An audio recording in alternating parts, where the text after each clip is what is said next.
আপনি ভাবেন একদিন, চোখ বন্ধ করে ভাবেন যে আমি নাই, মুহূর্তের মধ্যে কান্নাকাটি শুরু হয়ে যাবে, চিৎকার, কান্না, হই হল্লোড়। সবাই ফোন করে জানাবে অমুক লোকটা আমাদের মাঝে নাই, মিজানুর রহমান আজহারি বিদায় হয়ে গেছে, যার কথা শোনার জন্য হাজার হাজার মানুষের ঢল নামতো, চলে গেছে, হুজুর আমাদেরকে ছেড়ে চলে গেছে। কান্নার রোল ভরে যাবে। আমার স্ত্রী কাঁদবে, আমার ছেলে মেয়েরা কাঁদবে, আমার বাবা মা আমার জন্য কাঁদবে, আত্মীয় স্বজনরা সবাই ছুটে আসবে, কিন্তু আমাকে কেউ রাখতে চাইবে না। আমার জানাজা কয়টা হবে, কোথায় হবে, মাইকে পত্র পত্রিকায় ঘোষণা শুরু হয়ে যাবে। এটা হবেই একদিন, হবে না? হবেই। কত সুনিশ্চিত বিষয় আমরা ভুলে যাই। The most certain thing in our life is death. আমাদের জীবনের সবচেয়ে সুনিশ্চিত বিষয় হচ্ছে মরণ। কিন্তু এই ধোঁকা, এই মরিচিকা, এই মায়া জালে আমরা আটকে পড়ে আছি। কান্নাকাটি শুরু হয়ে যাবে। আমার জানাজা কখন হবে অ্যানাউন্সমেন্ট দিয়ে দেওয়া হবে। গোটা দেশ থেকে আমার ভক্তকুলরা আসবে আমাকে শেষ বিদায় দেওয়ার জন্য। আমাকে গোসল দেয়া হবে। কত টাকা দিয়ে আমি আমার গোসলখানাটা বানিয়েছি। আমার শেষ গোসলখানাটা কি আমার গোসলখানায় হবে? না, যেখানে লাশ ধোয় ওইখানে নিয়ে যাবে আমাকে নেকেট করা হবে, জামা থাকবে না, গোসল দিয়ে সাদা কাপড় দিয়ে আমাকে পেঁচ দেওয়া হবে।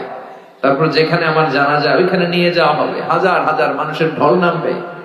শেষ বিদায়, জানাজা শেষে খাটিয়াতে করে আমাকে নিয়ে যাবে কবরস্থানে, ঠিক কিনা? আগে থেকেই কবর খোঁড়া থাকবে, হয়তো হাজার হাজার মানুষ সেখানে যাবে।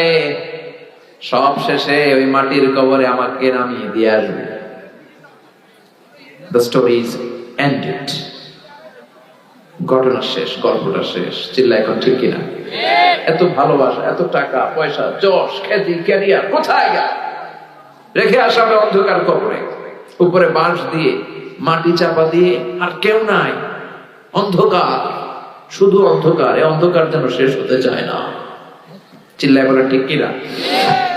একদিন মাটির ভেতরে হবে ঘরে মন আমার, কেন বাঁধো দালান ঘর?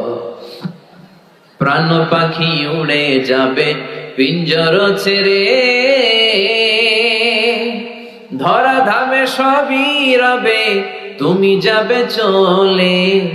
বন্ধু বান্ধব যত, মাতা পিতা দ্বারা সুত, সবই হবে তোমার পরে মন আমার, কেন বন্ধ দালান ঘর?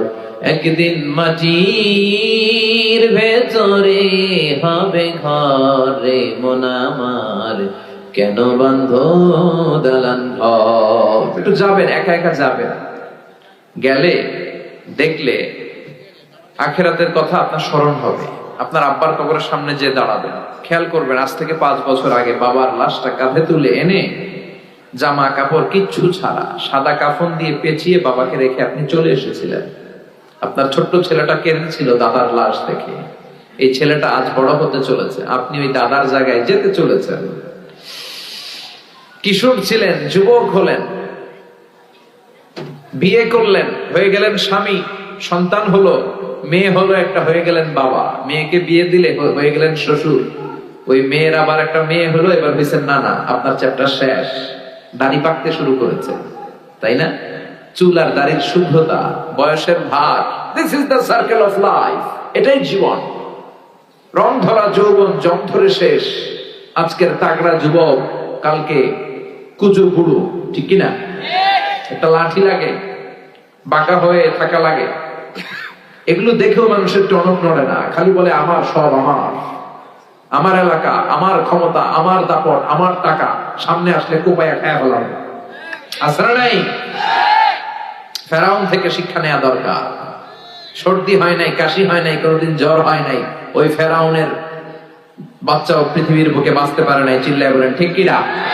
পৃথিবীতে কেউ তো স্থায়ী হয় না, হোক না সে ফেরাউন কিবা নামরুদ। কেউ ভাবে চিরদিন রয় না, কেউ ভাবে চিরকাল রয় না। পৃথিবীতে কেউ তো স্থায়ী হয় না, হোক না সে ফেরাউন কিবা নামরুদ, কেউ ভাবে চিরদিন রয় না, কেউ ভাবে চিরকাল রয় না। চিল্লায় বলেন ঠিক কিনা?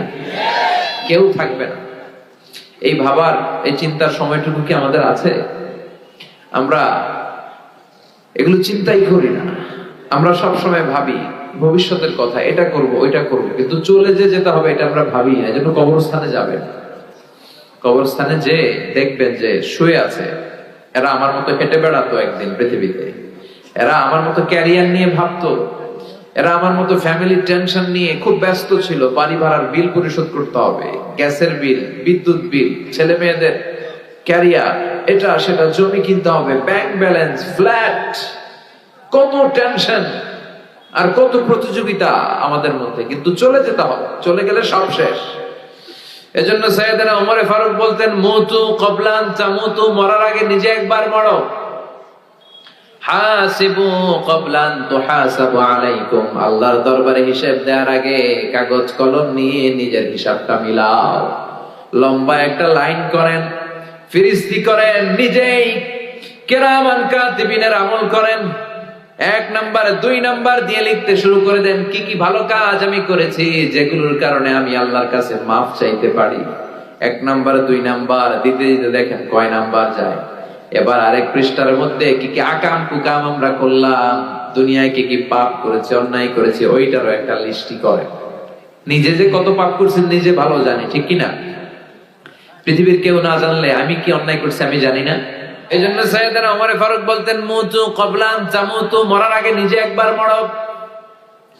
আল্লাহর দরবারে হিসাব দেওয়ার আগে নিজে একবার হিসাব করো, কি কি পাপ তুমি করেছো। একদিন ভাবেন না, কবরে যান না, একদিন কবরস্থানে যেয়ে দেখেন যে লোকগুলো চলে গেল, বাসায় এসে একবার মরার আগে মরেন, শটান হয়ে বিছানায় শুয়ে পড়েন, চোখটা বন্ধ করেন, আপনি নাই, কি হবে? সব চলবে কিন্তু আপনি থাকবেন না, ঠিক কিনা? ফ্যামিলির মতো ফ্যামিলি চলবে, স্ত্রী তার সময় কাটাবে, ছেলে মেয়েগুলো ছোট্ট থেকে বড় হবে, দিন গড়িয়ে রাত আসবে, মাস গড়িয়ে বছর আসবে, শীত শেষে গ্রীষ্ম আসবে, বসন্ত আসবে, ঠিক কিনা? চলে যাবে। This is the circle of life. রব্বুল আলামিন সাইয়েদনা ইসরাফিলকে তৈরি করেছেন কেবল 3টা ফুৎকার দেওয়ার জন্য। 3টা ফুৎকারের মধ্য দিয়ে মহাবিশ্বরে শেষ করে দিবে কে? ঠিক যে মুহূর্তে আমরা বসে আছি ওই মুহূর্তেও সাইয়েদনা ইসরাফিল ওই সিংহাটাকে 2 ঠোঁটের মাঝখানে রেখে আল্লাহর আরশের দিকে তাকিয়ে আছে। I am just waiting for the green signal. অপেক্ষা করছে যে আল্লাহ কখন বলবে যে ফুৎকার দাও। উনি ফুৎকার দিলে সব লন্ডভন্ড হয়ে যাবে, একটা ভয়ঙ্কর আর্থকোয়েক হবে, ভূকম্পনে পৃথিবীর সব টাওয়ার গুলো ভেঙে যাবে, পাহাড় গুলো দুমড়ে মুচড়ে তুলার মতো ধ্বনিত হতে থাকবে, স্যাটেলাইট চ্যানেল গুলো একটার সাথে আরেকটা লেগে খ্যাওস, মানুষগুলো বিক্ষিপ্ত পতঙ্গের মতো নিক্ষিপ্ত হবে, সাগরের পানিতে দাউ দাউ করে আগুন চলবে।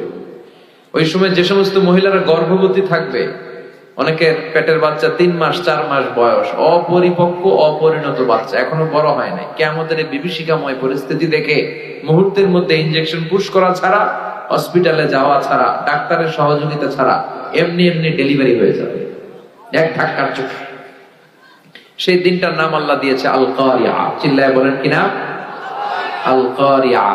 সেই ভয়ঙ্কর দিন, সেদিন কেউ কাউরে চিনবে না। সেদিন বাবা তার ছেলেরে চিনবে না, মা তার মেয়েরে চিনবে না, বন্ধু বন্ধুরে চিনবে না, পীর সাহেব মুরিদরে চিনবে না, মুরিদ পীর সাহেবরে চিনবে না, মুসল্লি ইমাম সাহেবকে চিনবে না, ইমাম সাহেব মুসল্লিদেরকে চিনবে না, দলের নেতা কর্মীদেরকে চিনবে না, কর্মীরা নেতাদেরকে চিনবে না। সবাই বলবে ইয়া নাফসি, ইয়া নাফসি, আল্লাহ আমারে বাঁচাও, আমারে বাঁচাও। নবীরাও বলবে ইয়া নাফসি, নবীরাও, আল্লাহর ওলিরা, শহীদ, সালেহ, এরাও বলবে ইয়া নাফসি, আল্লাহ আমারে বাঁচাও। কারণ ওই দিনটা আজকের দিনের মতো নয়। ইহশারুন নাসু ইয়াউমাল কিয়ামাতি হুফাতান উরাতান মুশাতান গুরলা।